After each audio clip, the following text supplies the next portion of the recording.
ओम गणेशाय नमः। आज श्रवण करेंगे गणेश भगवान की व्रत कथा। एक बार जब भगवान शिव भूलोक भ्रमण पर थे, तब माता पार्वती की दो परम प्रिय सखियां उनके पास पहुंची। उनमें से एक का नाम जया था और दूसरी का नाम विजया। पार्वती ने अपनी सखियों का हार्दिक अभिनंदन किया और कुशलता पूछने के बाद उसने आने का कारण पूछा। कहो सखियों, कैसे आना हुआ? पार्वती बोली, लेकिन मुझे भी तो पता चले कि आखिर तुम्हारी समस्या क्या है। विजया बोली, समस्या यह है कि हम स्वयं को असुरक्षित महसूस कर रहे हैं। विजया की बात सुनकर पार्वती आश्चर्य से बोली, असुरक्षित? और वह भी यहाँ कैलाश में?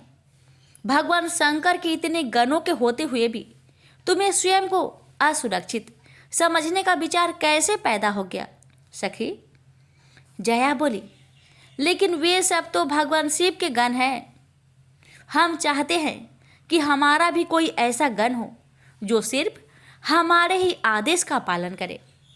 पार्वती बोली, कहती तो तुम ठीक हो, मैंने भी कई बार इस विषय में सोचा है। अब की बार जब भगवान शंकर कैलाश लौटेंगे तो उनसे इस बारे में विचार विमर्श करूंगी। उस दिन के बाद बात आई, लेकिन फिर एक बार एक ऐसी घटना उपस्थित हो गई जिसके कारण पार्वती जया विजया की समस्या पर गंभीरतापूर्वक सोचने को विवश हो गई। हुआ यूं कि एक दिन माता पार्वती स्नान करने स्नानगार जाने लगी तो उन्होंने पहरे पर नियुक्त नंदी से कहा, देखो नंदी, मैं स्नान करने जा रही हूँ, किसी को भी अंदर मत आने देना। नंदी बोला, आप निश्चिंत होकर स्नान करें माता, मैं किसी को भी अंदर आने नहीं दूंगा।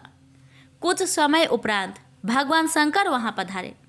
उसे देखकर नंदी सोचने लगा, भगवान शंकर मेरे स्वामी हैं, माता पार्वती के पति है। अगर इन्हें अंदर जाने से रोकता हूँ तो स्वामी मुझ पर क्रोधित हो जाएंगे। अंदर माता पार्वती स्नान कर रही है, अगर स्वामी वहां पहुंच गए तो माता क्रोधित होगी। समझ में नहीं आता कि क्या करूं। नंदी यह सोच ही रहा था कि त्रिशूलधारी भगवान शंकर अंदर चले गए। अंदर माता पार्वती स्नान कर रही थी।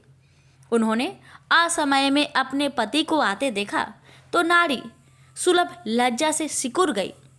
उन्होंने स्वयं को बहुत लज्जित सा महसूस किया और उसी समय दृढ़ निश्चय कर लिया कि वे अपने लिए कोई गण निर्मित करेंगी। वह सोचने लगी, जया विजया ठीक कह रही थी, मुझे ऐसे अनुचर की आवश्यकता है जो सिर्फ मेरा ही आदेश माने, मेरे अलावा किसी और के आदेश की रत्ती भर भी परवाह ना करे। अगले ही दिन माता पार्वती ने अपने शरीर के मैल से एक सुंदर बालक का निर्माण किया और अपनी शक्ति से उसमें प्राण डाल दिए। उन्होंने बालक के हाथ में एक छड़ी पकड़ाकर आदेश दिया, आज से तुम मेरे पुत्र हो, आज के बाद तुम्हें सिर्फ मेरे ही आदेश का पालन करना है, समझे पुत्र? बालक गणेश ने सिर झुकाकर कहा, ऐसा ही होगा माँ, आज के बाद मैं सिर्फ आपके आदेश के प्रति ही उत्तरदायी होऊंगा। पार्वती बोली, तुम द्वार पर खड़े हो जाओ, मैं स्नान करने जा रही हूँ। जब तक मैं स्नान ना कर लूँ किसी को भी अंदर मत आने देना। आदेश पाकर बालक गणेश द्वार पर जा खड़ा हुआ। उसने अपने हाथों में माता पार्वती द्वारा दी गई छड़ी पकड़ी हुई थी। तभी शिव वहां आ पहुंचे और अंदर जाने लगे। यह देख बालक गणेश शिव के सामने छड़ी तान कर बोले, ठहरिए, आप अंदर नहीं जा सकते। बालक की बात सुनकर भगवान शिव को बड़ा आश्चर्य हुआ। आश्चर्य की बात भी थी क्योंकि एक छोटा सा बालक उनके दरवाजे पर खड़ा होकर उन्हीं को अंदर जाने से रोक रहा था। उन्होंने गुस्से में कहा, तुम कौन हो बालक, जो मेरे ही घर के बाहर खड़े होकर मुझको ही अंदर नहीं जाने दे रहे हो? बालक गणेश बोला, मैं माँ पार्वती का पुत्र हूँ और उन्हीं के आदेश पर यहाँ खड़ा हूँ। यह सुनकर भगवान शिव मुस्कुराए और बोले, ओह, तो तुम पार्वती के पुत्र हो। सुनो बालक, यह घर मेरा है, मैं इस घर का स्वामी हूँ और तुम्हारे माँ पार्वती का पति हूँ। शिव की बात सुनकर बालक गणेश बोला, आपका नाम क्या है? मेरा नाम शिव है। बालक बोला, कुछ भी हो, जब तक माता पार्वती आपको अंदर आने की इजाजत नहीं देगी, मैं आपको अंदर नहीं जाने दूंगा। आप नहीं जानते, माँ इस समय स्नान कर रही है, लेकिन मैं उसका पति हूँ बालक। उसका आदेश मुझ पर लागू नहीं होता। कर्तव्य परायणता अच्छी चीज है, लेकिन वह हर समय हर किसी पर लागू नहीं होते, समझे? अब रास्ता छोड़ो, मुझे देर हो रही है। आप कोई भी क्यों न हो, मैं आपको अंदर नहीं जाने दूंगा। माता पार्वती का ऐसा ही आदेश है। बालक गणेश की बात सुनकर शिव को गुस्सा आ गया। उन्होंने अपने 2 गणों को, जिनके नाम नंदी और भृंगी थे, अपने पास बुलाकर आदेश दिया, इस दुष्ट बालक को द्वार से हटाकर मार्ग साफ कर दो। न जाने कहाँ से यह आकर दरवाजे पर जम गया है, मार्ग को रोक रहा है। कहता है कि यह पार्वती का पुत्र है।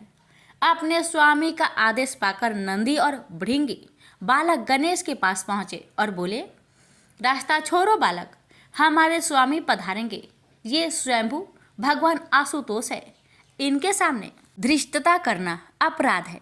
स्वामी नाराज हो गए तो अनर्थ हो जाएगा, तुम संकट में पड़ जाओगे। हमारे स्वामी नाराज होते हैं तो होते रहे, मुझे इसकी कोई परवाह नहीं है। मैं अपनी माता पार्वती का आदेश नहीं टाल सकता। नंदी और भृंगी दोनों गणेश को जबरन द्वार से हटाने को आगे बढ़े, किंतु वे गणेश को छू भी ना सके। गणेश ने माता पार्वती द्वारा प्रदत्त छड़ी से उनकी धुनाई शुरू कर दी। धुनाई इनकी जबरदस्त थी कि दोनों वहां से भागकर शिव के पास पहुंचे और अपनी असफलता बताई। यह सुनकर शिव क्रोधित हो उठे। उन्होंने अपने अन्य गणों को बुलवाया और गणेश को द्वार से हटाने का हुक्म दिया। पकड़ लो उस बालक को और उसे यहाँ से ले जाओ। मैं स्वयं उसको उसकी धृष्टा के लिए दंडित करूँगा। उसने मेरा ही नहीं, नंदी और भृंगी का भी अपमान किया है। एक बार फिर नंदी और भृंगी अन्य गणों के साथ गणेश के पास पहुंचे, लेकिन उनमें से कोई भी गणेश तक नहीं पहुंच सका। गणेश की छड़ी से अग्नि की लपटें उठी और सीधी गणों से जा टकराई। शिवगण चीखते चिल्लाते भगवान शिव के पास पहुंचे और बोले, स्वामी रक्षा करो। उस बालक की छड़ी से जो अग्नि निकली, उससे हम बुरी तरह सुलझ गए हैं। उसे छूना तो दूर, हम तो उसकी परछाई तक भी नहीं पहुंच सके। शिव ने गणों की ओर देखते हुए घृणा से मुंह बनाकर कहा, धिक्कार है तुम सब पर। एक ऐसे बालक को जिसके हाथ में हथियार के नाम पर सिर्फ एक छड़ी है, तुम लोग काबू में नहीं कर सके। आनन फानन में ही यह समाचार चारों दिशाओं में फैल गया। देवराज इंद्र, भगवान विष्णु, पितामह ब्रह्मा सहित सब देवता कैलाश जा पहुंचे। इंद्र ने शिव से कहा, प्रभु कौन बालक है? यह इसकी मार तो बड़ी विकट है। आपके सारे गण कोशिश करने के बावजूद भी इसे छू तक नहीं पा रहे हैं। शिव बोले, सुरराज, तुम स्वयं देवों के सेना सहित जाओ और उस बालक को पकड़ लाओ। उसे मारना नहीं, मैं स्वयं अपने हाथों से उसे दंडित करना चाहता हूँ। इंद्र देवताओं की एक विशाल सेना लेकर गणेश पर टूट पड़ा। विकट संग्राम छिड़ गया। उसके आग्नेय अस्त्र गणेश पर अग्नि वर्षा करने लगे, किंतु बालक गणेश तक वे अस्त्र पहुंच ही नहीं पा रहे थे। यह देख इंद्र सोचने लगा, यह कैसा चमत्कार है, मेरा कोई भी अस्त्र इस पर काम नहीं कर रहा, उल्टे इसकी छड़ी से अग्नि की चिंगारियां निकलकर मेरे सैनिकों को जलाए डाल रही है। इधर माता पार्वती अपनी सखियों के साथ स्नानगार से निकल आई। बाहर उन्होंने जो दृश्य देखा, उसे देखकर वह आश्चर्यचकित होकर बोली, अरे ये क्या है? यहाँ तो विकट संग्राम छिड़ा हुआ है। सभी देव सेना, भगवान शिव के गण एक छोटे से बालक पर टूट पड़ रहे हैं। यह तो सरासर अनर्थ है। मैं यह अनर्थ कभी नहीं होने दूंगी। मैं अपने बच्चे गणेश का बाल भी बाका नहीं होने दूंगी। यह कहकर पार्वती ने अपने हाथ के संकेत से गणेश में अपनी शक्ति भर दी। शक्ति पाकर गणेश और भी उग्र हो उठे। उन्होंने दोगुने जोश में देवों और शिव गणों का विनाश करना आरंभ कर दिया। सब और हाहाकार मच गया। शिवगण और देवता मैदान छोड़कर भाग निकले। इंद्र भागा भागा भगवान शिव के पास पहुंचा और हाथ जोड़कर बोला, प्रभु आप ही संभालिए उस बालक को। वह कोई सामान्य बालक नहीं है। मेरी सारी सेना पर उसने ऐसी भयंकर अग्नि वर्षा की है कि सेना का मनोबल टूट गया है। मैं स्वयं मुश्किल से अपनी जान बचाकर यहाँ तक पहुँचा हूँ। भगवान शिव ने विवशता पूर्ण नेत्रों से विष्णु की ओर देखा। विष्णु उनका आशय समझ गए, अतः बोले, आप चिंतित ना हो आशुतोष, मैं अभी उस बालक को दंडित करता हूँ। यह कहकर भगवान विष्णु गरुड़ पर बैठकर गणेश के सम्मुख जा पहुँचे। अतः उन्होंने गणेश को समझाने की कोशिश की, किंतु गणेश तो उस समय रौद्र रूप धारण किए हुए थे। उन्होंने विष्णु की एक ना सुनी और उन पर आक्रमण कर दिया। चारों ओर अग्नि वर्षा होने लगी। भयंकर अग्नि वर्षा से गरुड़राज घबरा गए। उन्होंने भगवान विष्णु से प्रार्थना की, प्रभु यदि कुछ देर और युद्ध में रहा तो मैं जल जाऊंगा, इसलिए आज्ञा दे तो मैं युद्ध भूमि से आपको लेकर निकल चलूं। गरुड़ की बात सुनकर विष्णु बोले, तुम ठीक कहते हो गरुड़, इस वक्त रणभूमि में रुकना बुद्धिमानी नहीं है। निकलो चलो, भगवान शंकर स्वयं उससे निपट लेंगे। विष्णु पराजित होकर शिव के पास पहुंचे। उन्होंने शिव से कहा, उस बालक को सीधे युद्ध में हराना असंभव है।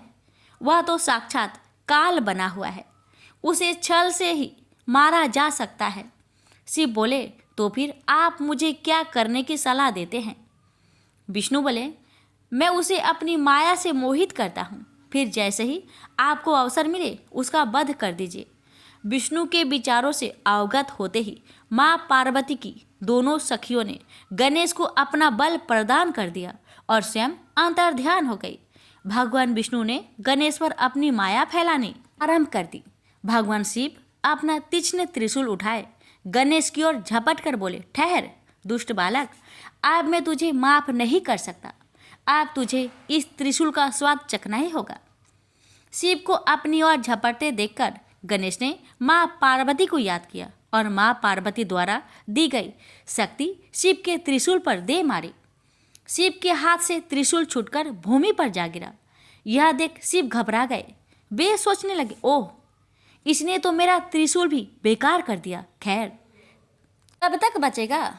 मैं अभी बाणों द्वारा इसे यम दिखा देता हूँ।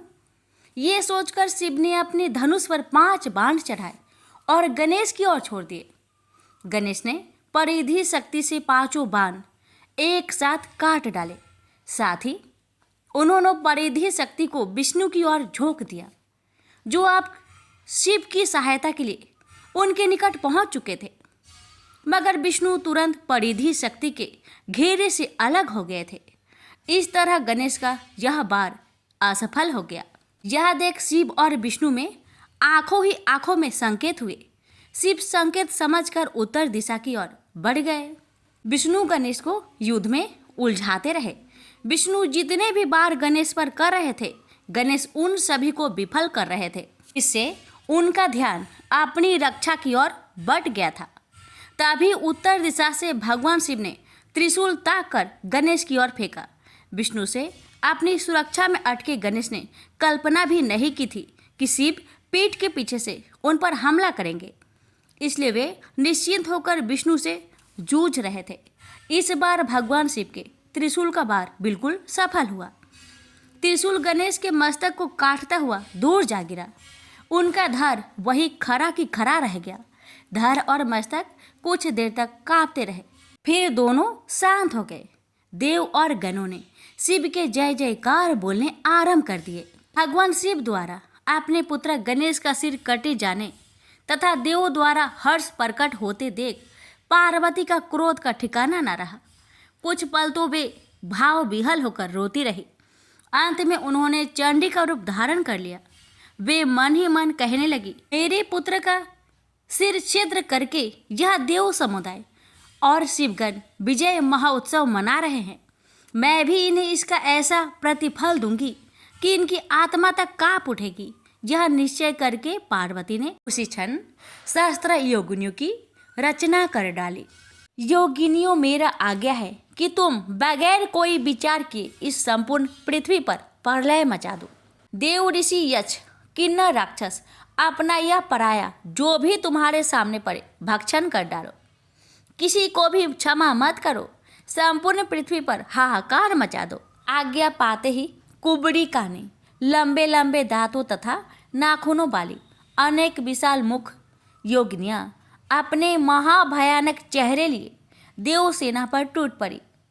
देखते ही देखते उन्होंने हजारे देवों, शिवगणों, ऋषि मुनियों, वृद्ध बालक, स्त्री आदि का भक्षण कर डाला। चारों ओर भगदड़ मच गई। कुछ योगिनियां सीधी इंद्र तथा विष्णु की ओर लपकी। मौका देखकर भगवान शंकर चुपचाप एक और खिसक गए। बाद में वे सब एक पहाड़ की गुफा में एकत्रित हुए और मुसीबत से छुटकारा पाने का उपाय ढूंढने लगे। शिव बोले, यह सब भगवती पार्वती के कोप के प्रति स्वरूप है। उनके पुत्र का वध जो हुआ, कौन माँ है जो अपने पुत्र के मरने पर दुखी नहीं होती? विष्णु बोले, जो हो गया सो हो गया। मौजूदा समस्या तो यह है कि हम इन योगिनियों से कैसे छुटकारा पाए। ये तो सृष्टि को तहस नहस कर देने पर तुल गई हैं। पितामह ब्रह्मा ने कहा, यदि भगवती गिरिजा संतुष्ट हो तभी यह आफत टल सकती है। विष्णु बोले, एक उपाय है। भगवान, यदि हम देवऋषि नारद को भगवती पार्वती को समझाने की जिम्मेदारी सौंप दे तो वे इस कार्य को अच्छी तरह क्रियान्वित कर सकते हैं। चलो देवऋषि नारद के पास चलते हैं। उन्हीं से प्रार्थना करते हैं कि भगवती पार्वती को शांत करके वे हमें इस आपदा से मुक्ति दिलाए। इंद्र बोले, लेकिन नारद जी इस समय मिलेंगे कहाँ? वो तो हर समय भ्रमण पर रहते हैं। उनका कोई ठोर ठिकाना हो तो उन्हें खोजे। तभी संयोगवश देवऋषि नारद उधर ही घूमते हुए आ निकले। इतने सारे देवताओं को एक साथ देखकर वे बोले, नारायण नारायण। इतने सारे देवता आज एक जगह कैसे इकट्ठे हैं? आप लोगों के चेहरे भी चिंतित दिखाई दे रहे हैं। क्या कोई अप्रिय घटना घट गई है? विष्णु बोले, हम बड़ी मुश्किल में फंस गए हैं देवऋषि। भगवती गिरिजा हम पर कोपित हो गई है। उन्होंने योगिनियों को आदेश दिया है कि वे सर्वत्र प्रलय मचा दे। अनेक देवता तथा शिवगणों को वे योगिनियां भक्षण कर चुकी हैं। हम बड़ी मुश्किल से जान बचाकर यहाँ छुपे हैं। यह सुनकर नारद जी बोले, तो फिर मेरे लिए क्या आज्ञा है? आप लोग मुझसे क्या चाहते हैं? हम चाहते हैं कि आप अपने बुद्धि चतुराई से भगवती गिरिजा को संतुष्ट करके उनसे यह नरसंहार रुकवा दे। नारद बोले, आप सब लोग मेरे साथ चलिए। हम सब मिलकर भगवती की स्तुति करेंगे। वे बहुत कृपालु है। वे आपकी याचना नहीं ठुकराएगी। नारद के साथ समस्त देवता और ऋषिगण माता पार्वती के पास पहुँचे और दीन स्वर में उनकी स्तुति करने लगे। उनकी विनती सुनकर माँ पार्वती का दिल पसीज उठा।